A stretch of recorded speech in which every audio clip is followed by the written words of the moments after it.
Yes, United States. Yeah. Why does the United States support Israel? Well, there's a history, and a very interesting one. It actually goes back a long time.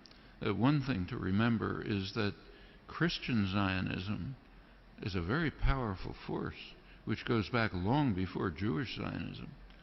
In England, particularly, Christian Zionism was a powerful force among British elites. It's part of the motivation for the Balfour Declaration and for Britain's support for Jewish colonization of Israel. Remember, the Bible said, and that's a big part of British elite culture. Same in the United States. Woodrow Wilson was a devout Christian who read the Bible every day. So did Harry Truman. In the Roosevelt administration, one of the leading officials, Harold Ickes, once described the return of the Jews to Palestine as the greatest event in history. It's realizing the lesson of the Bible.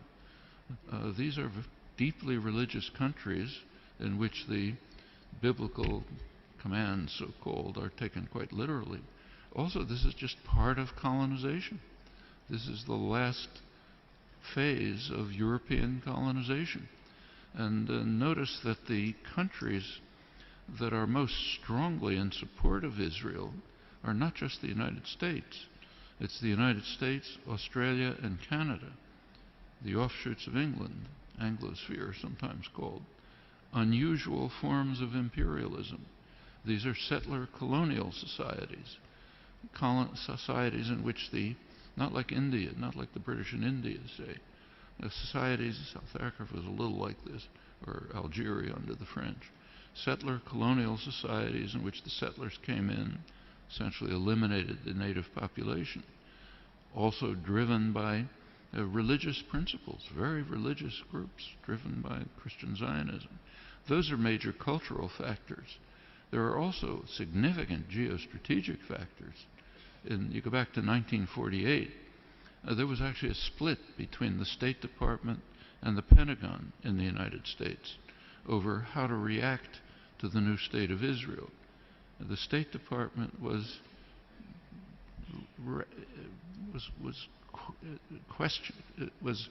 not committed strongly to Israeli conquests, the establishment of the state, and was concerned about the refugees. It wanted an implementation of the refugee problem. The Pentagon, on the other hand, was very impressed with Israel's military potential. The Israeli military successes, if you look back at the internal record and declassified, the Joint Chiefs of Staff described Israel as the second largest military force in the region after Turkey and a potential base for U.S. power in the region.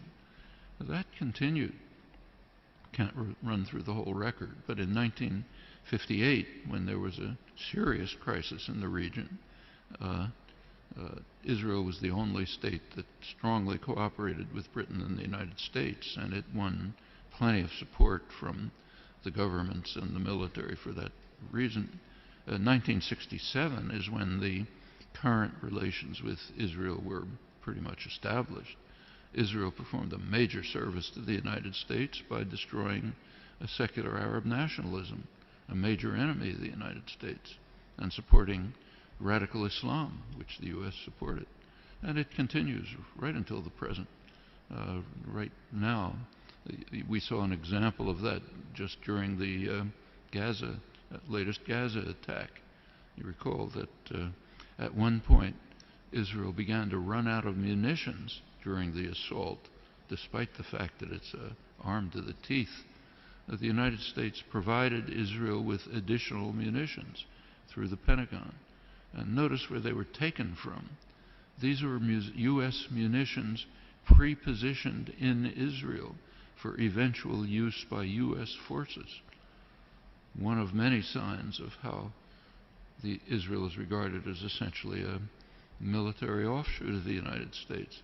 Very close intelligence relations that go way back, many other connections. And the media tend to take up, to support the policy of the government with very few, kind of little questioning around the edges, but basically accept the policy. So, for example, take another issue. Take the U.S. invasion of Iraq. You cannot find the phrase U.S. invasion of Iraq in the U.S. media, though it was obviously an invasion, a blatant act of aggression, a textbook case of well, that's Nuremberg trials called the supreme international crime, cannot be mentioned. President Obama is praised as an opponent of the invasion.